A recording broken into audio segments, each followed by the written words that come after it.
Hi everyone, this is Neetu.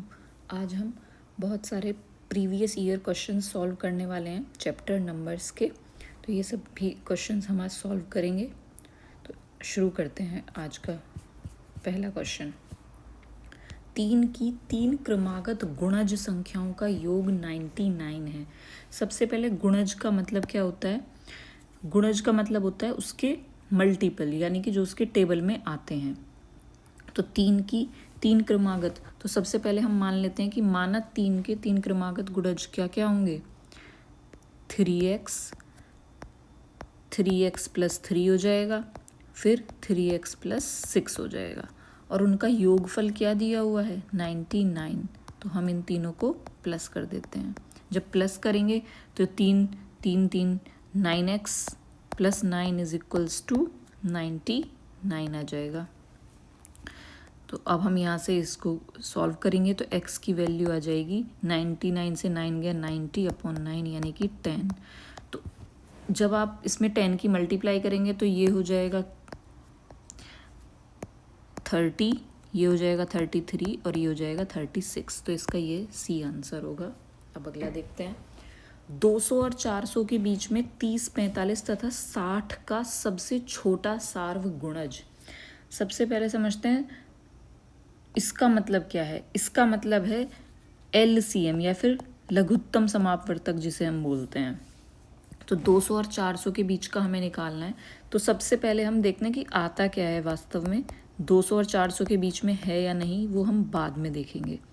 तो इसको हम सॉल्व करते हैं। तो ये 2 से जाएगा, 45 तो जा नहीं सकता, फिर अब ये 5 से जाएगा, या फिर 2 से ही कर लेते हैं पहले, क्योंकि 30 तो जा ही सकता है अभी भी 2 से। 15 ऐसा कैसा रहेगा? 45 और ये 15 बन जाएगा। अब हम इसको 3 से कर सकते हैं, और अब ये दोबारा से 3 से जा सकता है एक बार, सॉरी ये 5 आएगा और ये 5, अब ये 5 से जाएगा। तो LCM यानी कि लघुत्तम समापवर्तक हो गया 2 गुणा 2 गुणा 3 गुणा 3 गुणा 5। जब हम इनको सॉल्व करेंगे 2 दूनी 4 तिया 12 तिया 36 पंजे 180। लेकिन अगर हम देखें तो यह 180 200 और 400 के बीच में तो आ नहीं रहा है 180। तो हमें लेना है 200 और 400 के बीच वाला LCM। तो हम इसको परिवर्तित कर देंगे। अगर हम इसमें 180 में 2 की गुणा कर दें तो यह हो जाएगा 360, और अब ये इनके बीच का ही हो गया, यानी कि यही हमें चाहिए था। अब उसने आगे कहा है 15, 24 तथा 45 का सबसे बड़ा सार्वगुणनखंड। तो इसका मतलब हुआ आपको इनका निकालना है HCF, हाईएस्ट कॉमन फैक्टर। तो 15, 24, 45 को हम कैसे सॉल्व करेंगे? 15 को हम लिख सकते हैं 3 गुणा 5, और 24 को हम लिख सकते हैं 3 गुणा 2 गुणा 2 गुणा 2, और 45 को लिखा जा सकता है 3 गुणा 5। तो इनका हमें निकालना है HCF। तो वो क्या होगा? 3 है एक ऐसा अंक जो सभी में कॉमन है, तो इनका HCF हो जाएगा 3। हमसे कहा गया था ये पहला वाला, इसको इससे भाग करने हैं दूसरे वाले से। तो यानी कि 360 को हम 3 से भाग कर देंगे यहाँ पर, तो वही हमारा आंसर हो जाएगा। तो इसका पहला आंसर हो गया 120। अगला सवाल को देखते हैं। 84 के सभी धनात्मक गुणनखंडों का योग जो 7 के गुणज हैं। तो 84 के फैक्टर्स तो ज़्यादा हो सकते हैं, लेकिन हमें ढूंढने हैं जो 7 के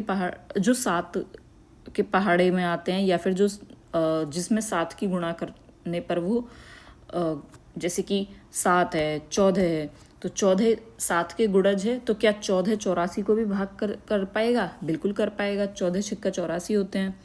तो ऐसे ही फिर अगला हो जाएगा हमारा 21, क्योंकि वो भी कर पा रहा है 4 बार, और फिर होगा हमारा 28 क्योंकि वो 3 बार कर पा रहा है। फिर हमारा होगा 42, वो 2 बार कर पा रहा है, और एक 84 ही हो जाएगा, 1 बार कर रहा है। तो ये सब 7 के गुणज हो गए और 84 के फैक्टर्स हो गए। तो कितने हैं ये? इनको हम 1 2 3 4 5 6 इन सब का हमें योगफल करना होगा। तो 7 + 14 21 21 42 42 और 28 हो जाएगा हमारा 70 70 और ये 42 112 112 और 84 196। अगला सवाल देखते हैं। 96 के सभी धनात्मक गुणनखंडों का योगफल है। तो हमें यहाँ पर धनात्मक गुणनखंडों का योगफल ज्ञात करना है। तो सबसे पहले हम देखते हैं कि इसके गुणनखंड क्या हैं 96 के।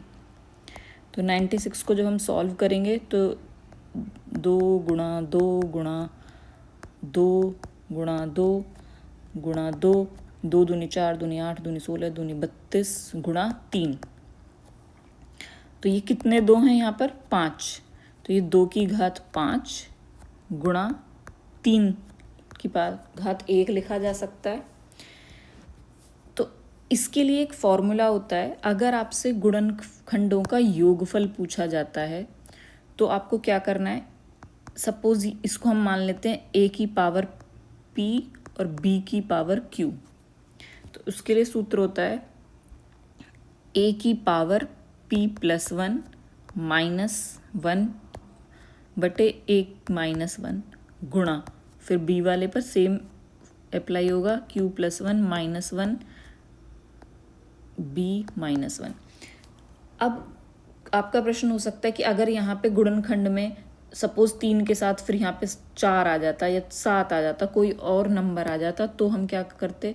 तो कुछ नहीं, आप उसको भी आगे गुणा c करके r ले लेंगे उसकी घात, और फिर उसमें भी c की पावर r + 1 - 1 अपॉन c - 1। ऐसे करके कितने भी नंबर होंगे आप यही मेथड अप्लाई करते रहेंगे आगे तक उसमें। तो अब इसको सॉल्व करते हैं। तो हमारा a यहाँ पर है 2, उसकी पावर p + 1 यानी कि 5 + 1 6 हो जाएगा -1 बटे 2 - 1, फिर गुणा b है हमारा 3, तो 3 की पावर 2 हो जाएगी -1 अपॉन 3 - 1। इसको सॉल्व कर लेंगे। 2 की घात 6, 64 में से 1 गया 63 बटे 1 गुणा 9 में से 1 गया 8 बटे 2। इसको 2 से 4 बार काट देंगे तो ये आ जाएगा हमारा 252। तो इसका आंसर हो गया बी। यह हमने निकाले हैं गुणनखंडों का योगफल। अगला सवाल देखेंगे। 21 और 49 के बीच 7 के गुणजों का योगफल। फिर से वही 7 के गुणजों का योगफल हमसे पूछा जा रहा है। तो 21 और 49 के बीच में 7 के गुणज कौन कौन से हैं। 28, 35 और 42। इनका योगफल हमें ज्ञात करना है। तो ये 42 और 28 को हम पहले जोड़ेंगे। ये 70 70 और 35 105 हो गया। भाग करना है 25 और 30 का सबसे बड़ा सार्वगुणनखंड। तो फिर से वही HCF हो गया। तो 5 ही एक ऐसा टेबल है जिसमें दोनों आते हैं। तो 5 हो गया, तो इसको इससे भाग कर दीजिए तो ये आ जाएगा 21। तो इसका आंसर डी हो गया। अगला सवाल 210 के धनात्मक गुणनखंडों का योगफल है। मैंने यहाँ पर फॉर्मूला लिख दिया है जिससे कि आप कंफ्यूज ना हो। अगर आपको योगफल निकालना है तो ये फॉर्मूला, और नंबर ऑफ फैक्टर्स निकालने हैं तो ये फॉर्मूला। इसमें आगे तक चलता रहता है p + 1 q + 1। फिर आपको अगर और भी फैक्टर्स दे रखे हो तो r + 1 हो जाएगा। तो देखिए हमें यहाँ पे क्या निकालने हैं, 210 के धनात्मक गुणनखंडों का योगफल। जैसा हमने अभी पहले किया था बिल्कुल वैसा ही होगा। तो आपकी प्रैक्टिस के लिए मैंने क्वेश्चन शामिल किया है। ये 210 बराबर फिर हो जाएगा 2 × 3 × 5 × 7, 2 × 6 × 30 × 7 210 हो गया। तो इनकी पावर देखें तो एक तरीके से 1 1 ही है सबकी। तो फिर अब हम इसमें फॉर्मूला लगा देंगे। तो इस बार फॉर्मूले में 4 आ गए हैं, तो अब हम चारों पर लगाएंगे फॉर्मूला। कैसे लगेगा, तो 2 की पावर 1 + 1 यानी कि 2 मैं डायरेक्ट लिख देती हूँ, अदरवाइज बहुत टाइम कंज्यूमिंग हो जाएगा। 2 की पावर 2 -1 अपॉन 2 - 1, फिर 3 की पावर 2 -1 अपॉन 3 - 1, फिर 5 की पावर 2 माइनस 1 अपॉन 5 माइनस 1, फिर 7 की पावर 2 माइनस 1 अपॉन 7 माइनस 1। तो ये क्या होगा सॉल्व होके, 2 की घात 2 यानी 4 में से 1 गया 3 और 2 में से 1 गया 1, फिर 9 माइनस 1 यानी कि 8 बटे 2, और ये हो जाएगा 25 माइनस 1 24 बटे 4, और ये 49 माइनस 1 48 अपॉन 6। अब इसको हम कैलकुलेट कर लेंगे। तो ये इससे कट गया और ये इससे 4 बार कट गया, तो 4 तिया 12 गुणा 48 हम करेंगे तो ये आ जाएगा हमारा 24 गुणा 24 576। तो यही इसका आंसर है, डी। अब हम अगला सवाल देखेंगे। 42 के अभाज्य गुणनखंडों की संख्या है। इस बार हमसे कहा है अभाज्य, यानी कि सिर्फ प्राइम फैक्टर करने हैं। तो 42 के क्या होंगे प्राइम फैक्टर, 2 गुणा 3 गुणा 7। तो कितने संख्या पूछिए तो कितने हो गए, 1 2 3, तो इसका आंसर बी हो जाएगा। अगला सवाल देखेंगे। संख्या 105 के गुणनखंडों की संख्या। अब इन दोनों में डिफरेंस समझिए। यहाँ पर अभाज्य पूछ लिए सिर्फ, उसके अलावा कोई और नहीं होंगे। तो जैसे उसके अलावा और भी बहुत नंबर हैं जो इसके फैक्टर हैं, जैसे 1 है 21 है, लेकिन हमने उनको क्यों नहीं काउंट किया, क्योंकि वो अभाज्य संख्या नहीं है। लेकिन यहाँ पर उसने हमसे कहा है गुणनखंडों की संख्या, तो यहाँ पर सबको फाइंड आउट करना पड़ेगा जो जो नंबर 105 को पूरा पूरा डिवाइड कर पाते हैं। तो हम निकालेंगे इसको इस वाले मेथड से, जैसे हमने यहाँ पे ये शेयर किया है इस वाले मेथड से। तो देखिए संख्या 105 के गुणनखंडों की संख्या। तो 105 के सबसे पहले हम फैक्टर्स करते हैं, तो वो आएंगे 3 गुणा 5 गुणा 7, क्योंकि 15 सत्ते 105 होते हैं। अब मैंने क्या फॉर्मूला बताया था, जो भी आपको यहाँ पर पावर दी हुई होंगी, जैसे इसका 1 है, इसका भी 1 है, इसका भी 1 है, उसमें सब में एक एक जोड़ते रहेंगे। तो p+1 यानी कि 1+1, फिर q+1 यानी कि 1+1, फिर r+1 यानी कि 1+1। अब इन सबको सॉल्व कर देंगे, 2 दूनी 4 दूनी 8, यानी कि गुणनखंडों की संख्या 8 हो जाएगी।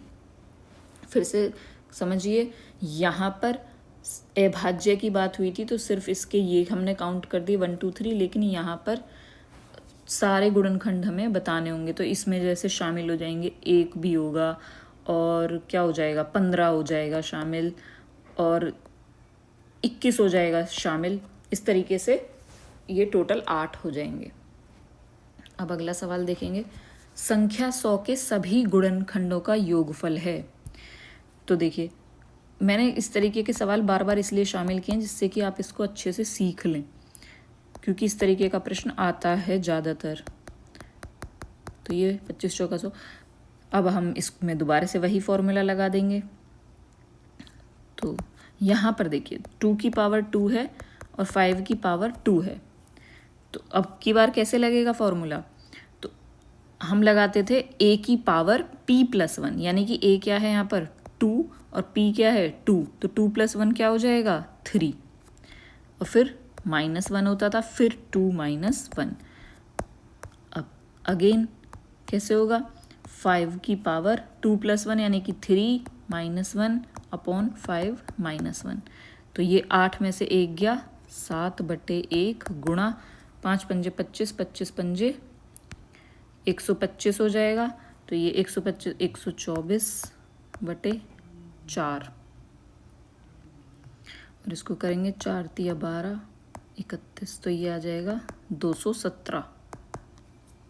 20 का आंसर हो जाएगा। अगला सवाल देखेंगे। यदि 30028 बराबर 28 इकाई प्लस 28,000 प्लस 2.5 है, तब यहाँ रिक्त स्थान में क्या आएगा। ये बहुत ही अच्छा सवाल है। देखिए 28 इकाई का मतलब क्या हो गया, 28 यानी इकाई के स्थान पर है तो 1 की गुणा होगी, प्लस 28,000, तो यानी कि 28 में 1000 की गुणा होगी, 28,000 बन जाएगा। और हमें नहीं पता दहाई के पर क्या है तो हम x गुणा 10 कर सकते हैं, और ये कितना है 30028। अब देखिए इसको सॉल्व कर लेंगे। 28 प्लस 28,000, तो इसको लिख देते हैं ये डायरेक्टली लिख देते हैं, क्या आ जाएगा ऐड होके 28,000 28 आ जाएगा, और ये 10x, और इधर है 30,028।